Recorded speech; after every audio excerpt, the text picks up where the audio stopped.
You were one of the first people who spoke out when the Ray Rice and Janae Rice story broke, and you criticized, obviously, what he did, but you also spoke about the fact that you grew up in an abusive background. I wanted to know, when you did criticize Ray Rice, were you worried about what the NFL would say, because you did criticize the NFL as well, and what your fans, how they would react to you? I wasn't worried, because I grew up, my earliest memory, and this is true, it's not Christmas, it's watching my mother get hit in the face. That's my earliest memory. That's what I started the book with. My earliest memory. And I remember being around 5 years old, between 4 and 5, and trying to protect her. And I wasn't able to.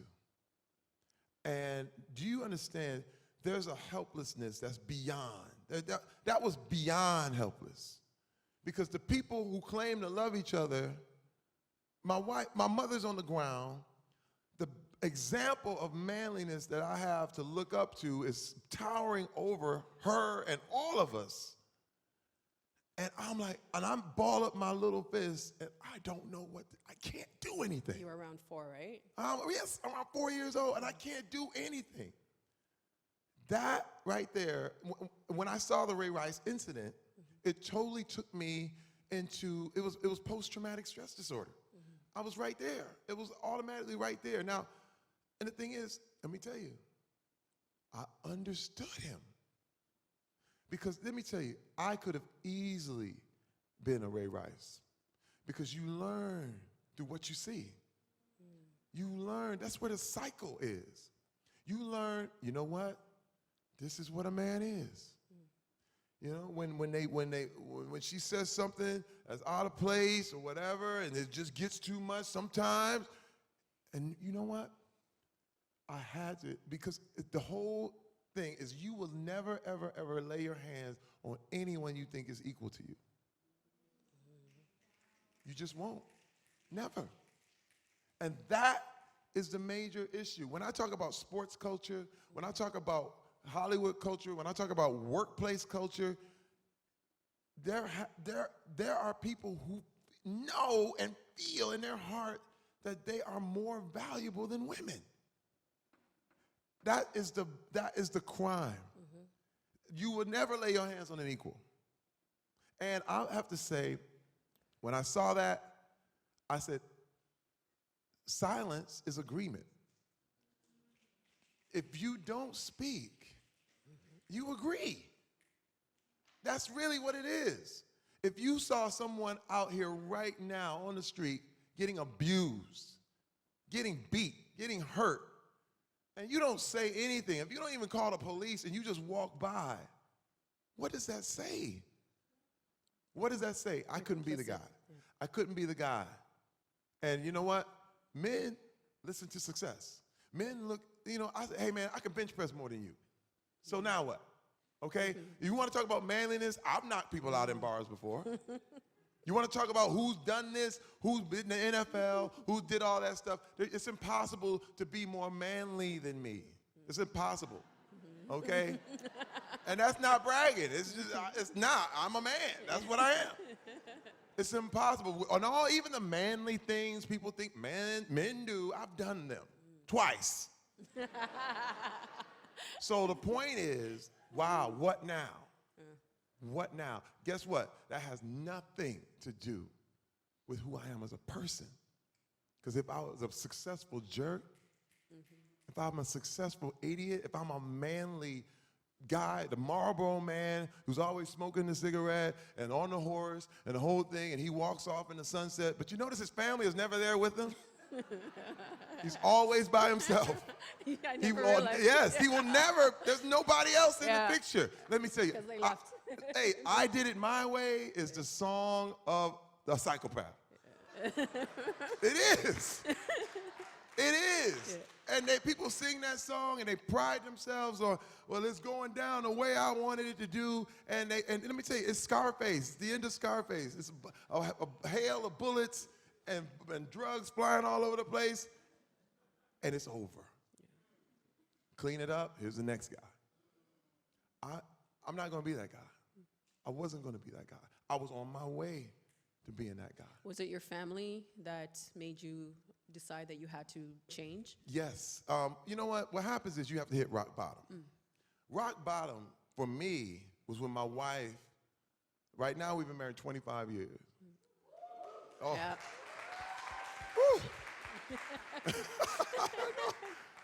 And let me tell you, that's all for her.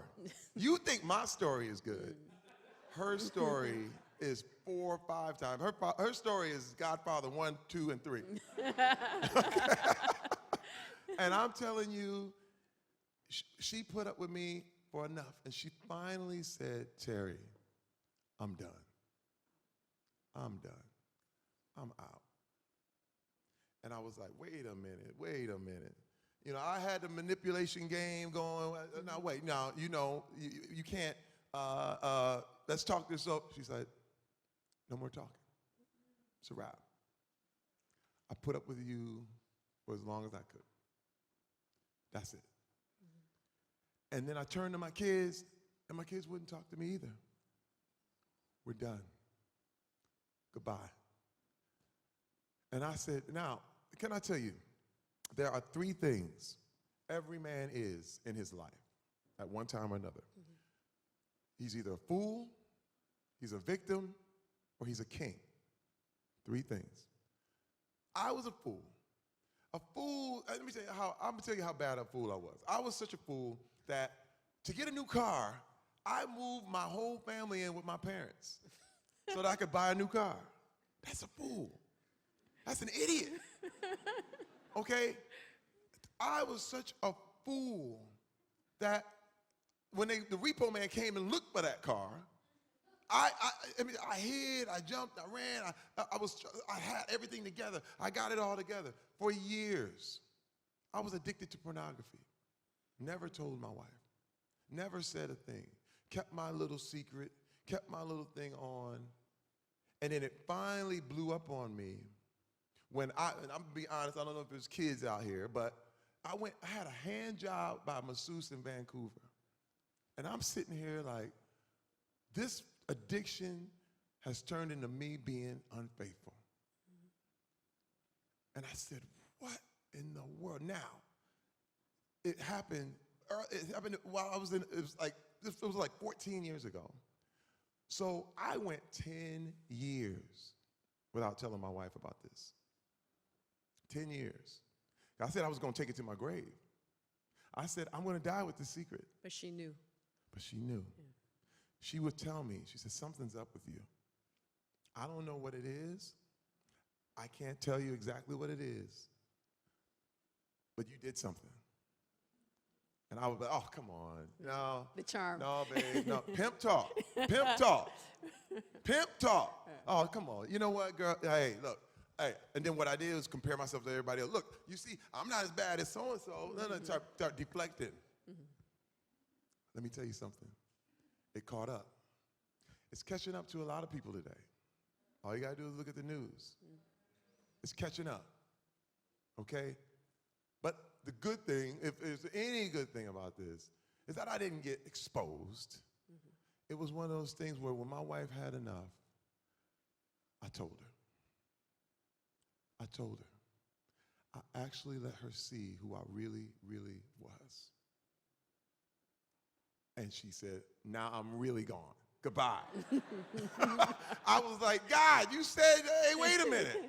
If I tell, it's going to be good, right? You know, you think, and that's an arrogant man, yet again, thinking, I'm going to tell, and now you got to forgive me, right? She's like, no, I'm not, bye. You know, I'm going to forgive you from over here. Bye. And then I realized something. And I talked to a good friend of mine. And he said, dude, if she never comes back, you still have to get better for you. I said, you're right. You're right.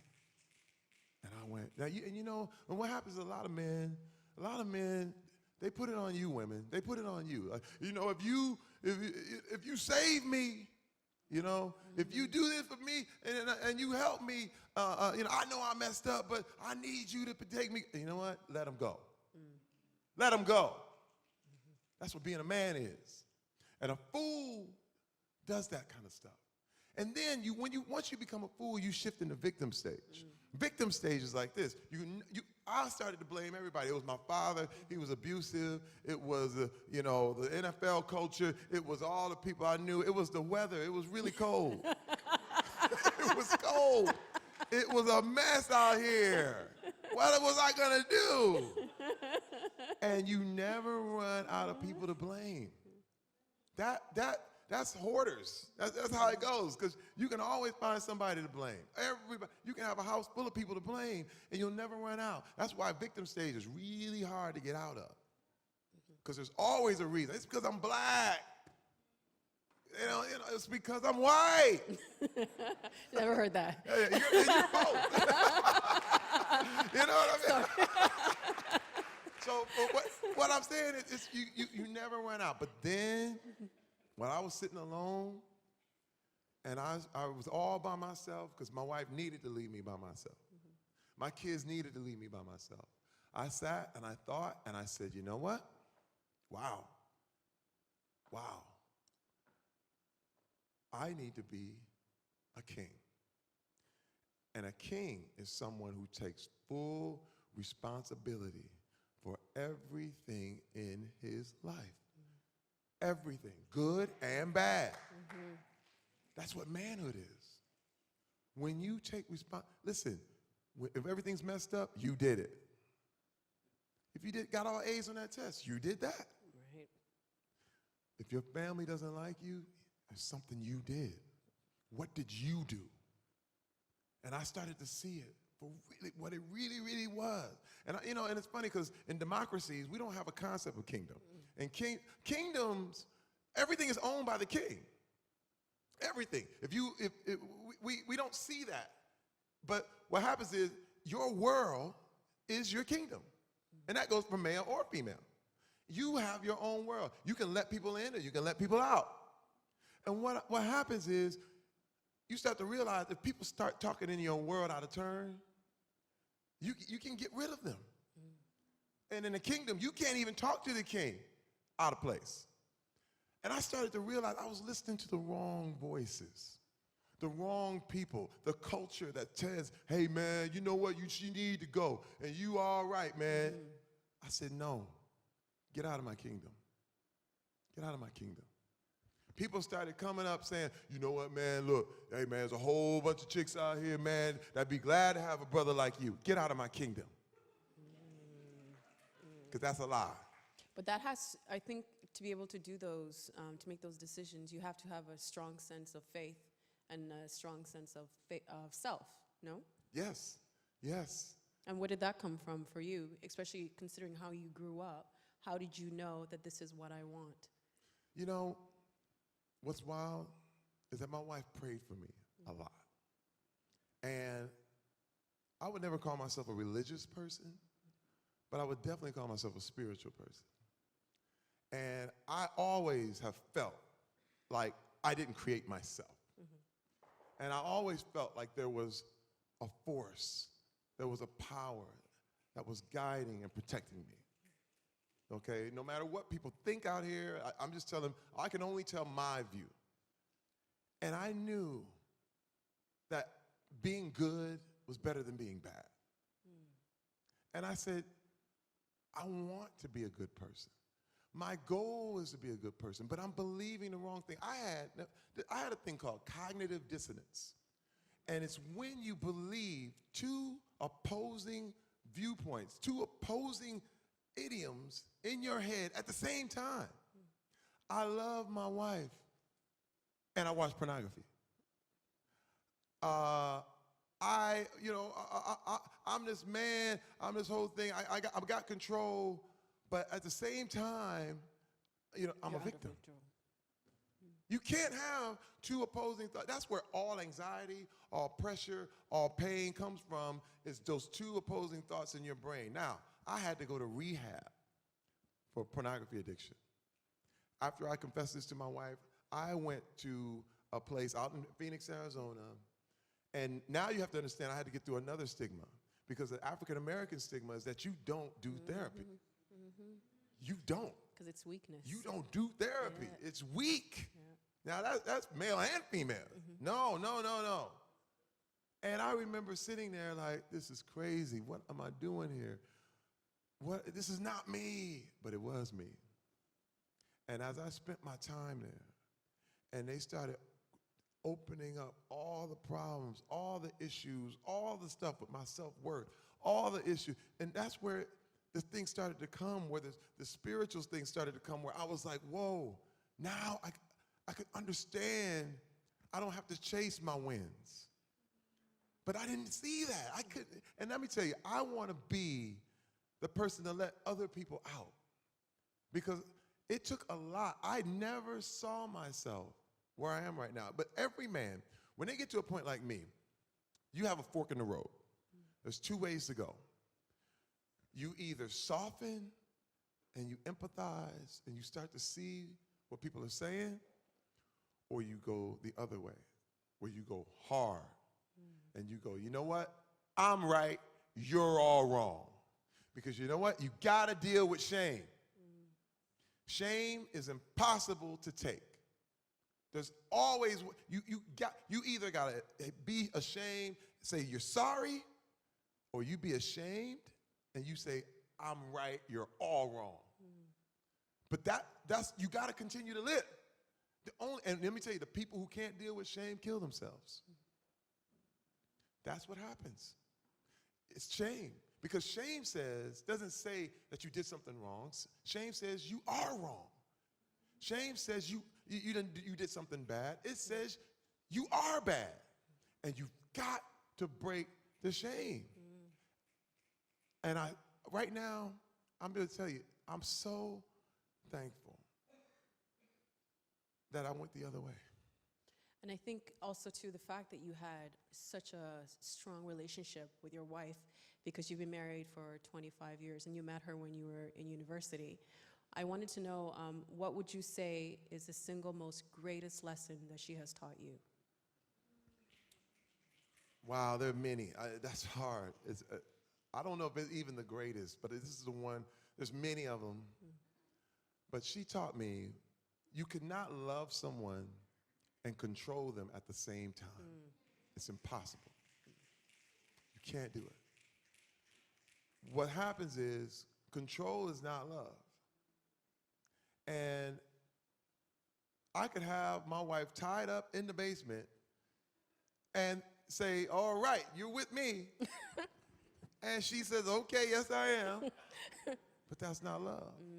Love is when she leaves and she wants to come back. Right. Love is when she comes home because she wants to be there. Love is when your kids come home for the holidays because they want to see you. And I realized I was going to be alone because I was trying to control people. I was trying to control those people in my life, and I wasn't loving them. And she taught me this. She taught me what true love is all about. And 25 years strong. 25 years strong. Another passage in the book Manhood is you describe the scene where your brother and yourself confront your father. With moments after that happened, what did you learn about yourself? Well, for those of you who haven't read the book, my father severely abused my mother for years. But what happened is, remember when I told you I was 4? I became a grown man. And I got big.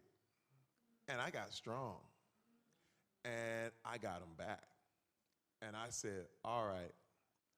What happened was my wife and I went back home. We call it the Christmas from hell. I'll never forget it. And Christmas time is always the time for that kind of stuff. For every family. Oh, yeah, every family. Here we go. Yeah. And we were in Detroit. And I'm from Flint, Michigan, so we were in Detroit visiting friends, and I get this call. It's panic. It's crazy. My sister-in-law says, Terry, your father hit your mother in the face. Now, I'm a grown man. I've already spent a couple years in the NFL, the whole thing. And I'm like, are you kidding me? Now, this is one thing I had told him. I said, I'm going to go home to visit. and I'm going to bring my kids, but you better not act up. Because I don't want my kids to ever be in that. And my kids were there when he hit my mother. I get in the car. I tell him, I said, okay, take my kids over to my aunt's house. I call my brother up. I said, meet me at the house. I dropped my wife off at my aunt's house, the whole thing. I said, we're going to get him. We're going to get him. I got in the house. I locked the door. He's standing there. He's thinking, what you guys want, and we commenced to beating him. And when I say beating him, he was pleading for his life. And I thought, when I was done, like when I had my fill, and he's laying on the ground, I thought I would feel better, and I felt worse. I felt worse. I said, how do you, man, this is not, I didn't satisfy this. This did not satisfy me. In fact, I laid down and I just started crying because I said, this is not how it's supposed to be. And then I said, man, and I couldn't feel more empty, more hollow. And that's a man's dream, is to get back. They make movies about payback. Okay? And it's always, yeah, we'll get you back. That's the manly thing to do. In fact, you have your vigilante justice. I got mine. And it didn't do anything. Years later, after my time, after my rehab, after my wife forgave me, after we worked it back out, because she didn't have to. And I'll be honest with you, if she would have left, I would have understood. She showed me what true love is, because she loved me anyway. And finally, I was loved. She knew everything about me. I had true intimacy for the first time. And I got with my father, and I forgave him. I learned, I said, you know what? My wife taught me forgiveness. I need to forgive you. And I'll never forget these words. I said, you know what? I've been waiting on you to say you're sorry. You know what? I am going to say right now that if I could choose my parents, I'd choose you because I came through you. I'm not from you. I came through you. You didn't come from your parents. You came through them. So you do not have to take the stuff that they have. You can choose what to take. You can choose the good or choose the bad. You don't have to settle for, well, this is what we did, this is how we are. So I told him that, and he broke down. He broke down, and I gave him the hug of a lifetime. And this hug lasted, I swear it felt like it lasted 10 minutes. And he cried, and he broke down. And he said, I'm sorry. I'm sorry for what I did to you and Marcel. He said, I'm sorry for what I did to you and your brother and your sister and your mother. And that's what I was waiting on. And it made me free. It made me free. And it broke something in me. And I learned that strength is not about picking things up and throwing people around and knocking people out. The strength comes from forgiveness. The strength comes from standing up for the weak. Standing up for people who can't stand up for themselves. And I think one of the biggest things, as everybody can see, I think strength comes from having the ability to look at yourself, all the flaws, all the tears, and to really look at yourself and to try to make yourself better. So I say congratulations and thank you for having the strength and the courage to write this book, really, from the heart. Thank you. From the heart. Thank you.